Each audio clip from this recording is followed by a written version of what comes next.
आज की बड़ी पेशरफ्त यही है कि साबिक ISI chief lieutenant general retired Faiz Hamid पे चार्जेस जो हैं वो फ्रेम कर दिए गए हैं सियासत में मुदाखलत के हवाले से, ऑफिशियल सीक्रेट एक्ट की खिलाफ वर्जी के हवाले से। कैसे देख रहे हैं इस बड़ी पेशरफ्त को? इस बारे में फैसल वादा साहब और इस तरह जो लोग इन्फॉर्म्ड हैं, जिनको बात से आती है, वो पहले से बता रहे थे कि ये होने वाला, तो इसलिए सरप्राइजिंग तो ये किसी के लिए भी नहीं है। लेकिन शायद जो बड़ी खबर इस सारे में ये है कि जो पुरतशद्दुद वाकयात हैं वो एक से ज्यादा है जिसकी इन्वेस्टिगेशन हो रही है। तो एक तो हम 9 मई का जानते हैं, उसके बारे में तो जाहिर है ये इल्जाम पहले से लगाया जा रहा था कि वो इसका हिस्सा है, लेकिन 9 मई के अलावा कौन सी ऐसी चीजें जिसको इन्वेस्टिगेट किया जा रहा है, ये दूसरा बड़ा सवाल है।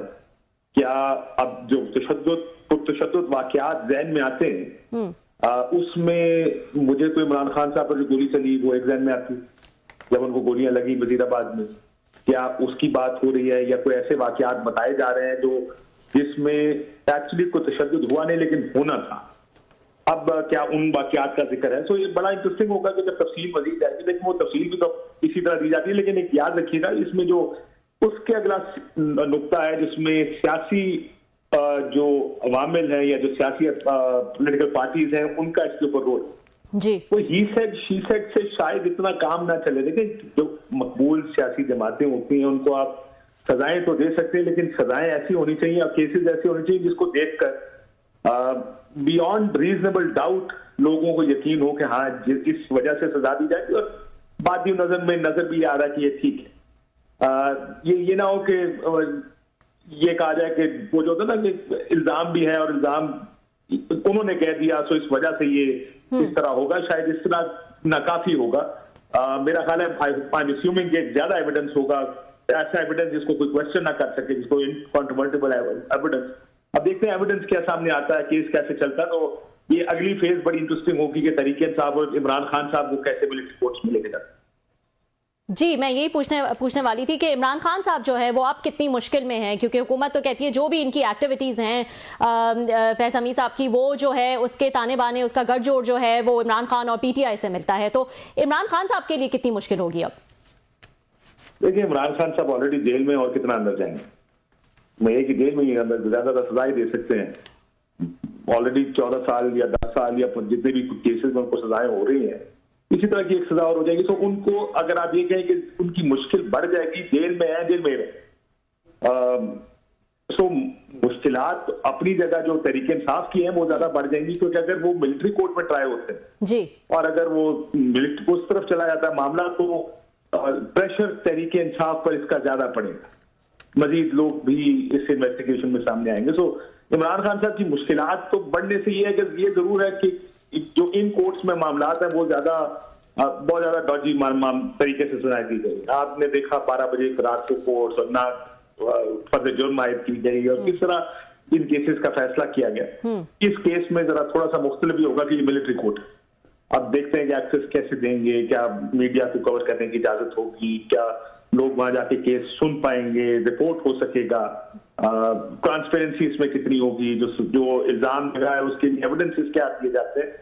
आई थिंक ये भी बड़ा इंटरेस्टिंग एक ये शुरू होगा जो फेज है तरीके इंसाफ का, क्योंकि एविडेंस देखे, end of the day evidence देना पड़ेगा दिस वे और दैट वे। अगर इमरान खान साहब के खिलाफ है तो एविडेंस देना पड़ेगा, तो देखना ये कि एविडेंस कितना आता है।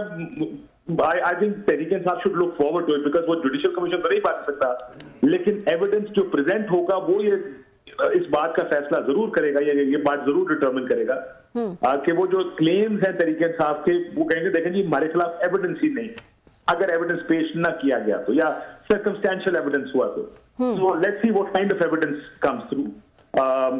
लेकिन ये जरूर है कि ये डेवलपमेंट बहुत सीरियस है तरीके इंसाफ के लिए अगर उसको देखा जाए तो। और इसमें मैं आपसे ये भी पूछना चाहूंगी कि क्योंकि इसका एक गठजोड़ जो है वो तहरीक इंसाफ से और इमरान खान से जोड़ा जाता है, और अब इस केस में जो है वो पेशरफ्त देखी जा रही है, तो इसका मतलब रियासत की जो एक सख्त पॉलिसी है टुवर्ड्स खान साहब या टुवर्ड्स पीटीआई, उसमें कोई तब्दीली नजर नहीं आई है।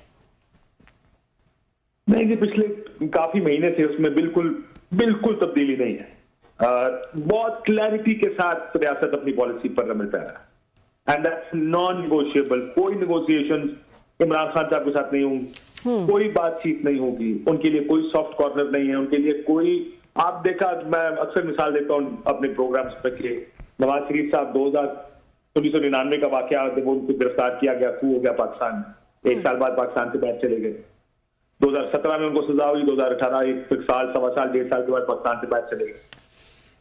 तो अमूमन 1 साल वो थ्रेशोल्ड होता है, 1.5 साल के बाद जब बातचीत शुरू हो जाती है, जब सियासतदान की मुश्किलात कम होनी शुरू हो जाती है, उनके साथ डील होती है और या कोई डील ऑफर होती है। यहाँ पर मसला ये नहीं है कि डील ऑफर हो रही है और इमरान खान साहब कबूल नहीं कर रहे। लग ऐसे रहा है कि यहाँ पे डील ऑफर भी नहीं हो रही है। और बड़ी क्लैरिटी के साथ एक बात बार बार तर्जुमान जो फौज के हैं वो सारे कहते हैं, फौज एस्टैब्लिशमेंट के जो भी ये हमें हमारे पास आते हैं टीवी में, जो उधर का पैगाम लेकर आते हैं, तर्जुमान नहीं, जो उधर का पैगाम ज्यादा लेकर आते हैं, वो ये कहते हैं कि कोई सॉफ्ट कॉर्नर नहीं है, कोई लेटिंग अप नहीं है तरीके इंसाफ के लिए। तो ये जो बिल्कुल ही जीरो टॉलरेंस, या जीरो टॉलरेंस तो ना नहीं कहूंगा इसको, लेकिन जो बिल्कुल ही पॉलिसी है कि बात भी नहीं करनी जी। ये अमूमन सियासत में या मुल्क चलाने में अगर कामयाब हो गए तो हो सकता है वो इमरान खान को अगले 10 साल भी जेल में रखे और ये मुल्क ऐसे ही चले, लेकिन अमूमन ये चला नहीं करती। You need to give space for political parties, खासकर मकबूल सियासी जमातों को स्पेस देनी पड़ती है, जो ड्यू स्पेस होती है उनकी। आप ये पाकिस्तान में होता तो है, केस बनते हैं, उन पर सजाएं हो जाती हैं, सजाएं जैसी तैसी भी हो। देखिए सारी केसों में अगर उनकी जमानत भी हो गई तो न्यू टाउन थाने की किसी केस में गिरफ्तारियां ना दी। ये पाकिस्तान में होता है, अनफॉर्चुनेट है, बड़ी अनफॉर्चुनेट बात है कि पाकिस्तान में होता है। हम इसको नॉर्मल कह रहे हैं कि होता है, नहीं होना चाहिए, लेकिन होता है।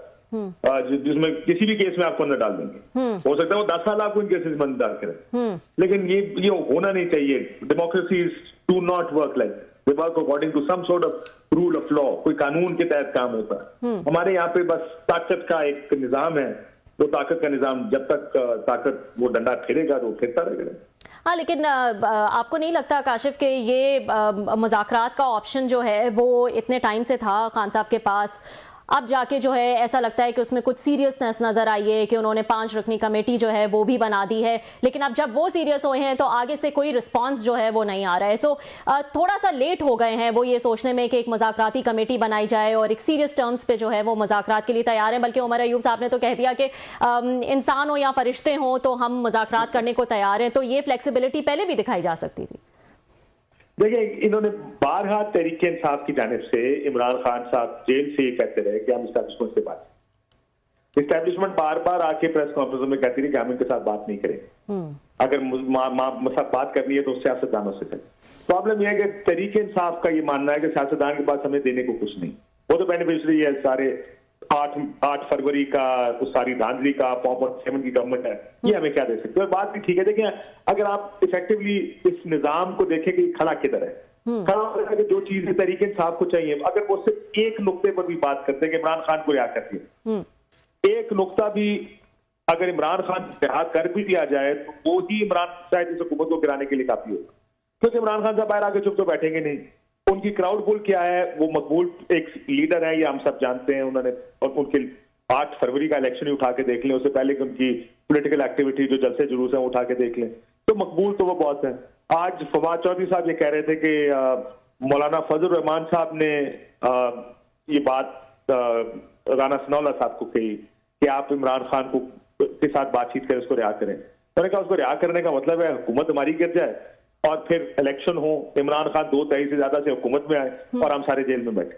ये है वो खौफ तरीका इस हुकूमत का, जिस वजह से हुकूमत कोई भी किसी किस्म के बातचीत या मुज़ाकरात करना नहीं चाहती।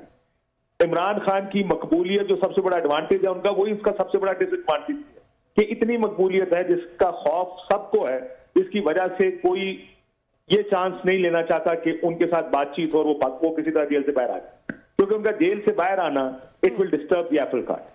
तो इसलिए ये निजाम इस तरह उस वक्त तक चल सकता है जब तक इमरान खान जेल में हो। सजा या न सजा वो देखें, वो एक अलग बहस है कि वो जेल में कैसा रखा जाए, उनको जबरदस्ती भी जेल में रखा जा सकता है, पाकिस्तान में तो सब होता है, लेकिन ये निजाम सिर्फ उस सूरत में चलेगा जो एक डिस्पेंसेशन बनाई गई 8 फरवरी के बाद, जब इमरान खान जेल में होंगे। और मेरा ख्याल है इसी वजह से उनके साथ कोई बात, इमरान खान से बात करना भी चाहे, लेकिन सियासतदान क्या बात करेगा, क्या दे सकती है तहरीक इंसाफ को हुकूमत या इवन एस्टैब्लिशमेंट। तो इमरान खान एस्टैब्लिशमेंट से पहले भी बात करना चाहते थे। The only thing that has changed now is कि अब ये कह दिया है उन्होंने कि वो सियासतदानों से भी बात करने को तैयार है। ठीक है, मुझे ये तो ठीक है, ये बताएगा, लेकिन उसके साथ साथ वो सिविल नाफरमानी की तहरीक भी लाना चाहते हैं। इससे पहले 24 नवंबर का जो एहतजाज हुआ वो भी हम सबके सामने था। पहले तो ये कहा जा रहा था कि क्योंकि उनको पता है कि फैज हमीद साहब के हवाले से कोई बड़ी पेशरफ्त होने वाली है, इसलिए जल्दी जल्दी में ये एहतजाज की कॉल जो है वो दी गई, और फिर क्या हुआ वो हम सबके सामने है। अब वो सिविल नाफरमानी की बात कर रहे हैं। ये भी कोई एक कामयाब स्ट्रैटेजी नजर आ रही है आपको कि लोग जो हैं वो पैसे नहीं भेजेंगे या अपने बिल नहीं भरेंगे? क्या लग रहा है आपको? देखिए 2014 में मुझे आज भी वो दिन याद है जब खान साहब ने कहा था एक दफा कंटेनर खड़े होकर कि कल मैं एक ऐसा ऐलान करूंगा कि आप हैरान हो जाएंगे और परेशान हो जाएंगे और सब बदल देगा। और अगले दिन खान साहब ने वो बिल जलाए थे और कहा था कि सिविल नाफरमानी। लेकिन पाकिस्तान में देखो वो बड़े स्पेसिफिक माहौल में सिविल नाफरमानी काम करती है। हमारे मुल्क में क्या लोग पैसे भेजना छोड़ देंगे? लोग उस रास्ते से पैसे भेजते हैं जो रेमिटेंस पाकिस्तान में आती है, जो उनके लिए सहल तरीन, आसान तरीन और मुनाफा बख्श तरीन होता है। जो उनको सबसे अच्छा एक्सचेंज रेट मिलता है वो वहीं से आएंगे। अगर उनको बैंकिंग चैनल से मिल रहा है तो वहीं से आया करेगा पैसा।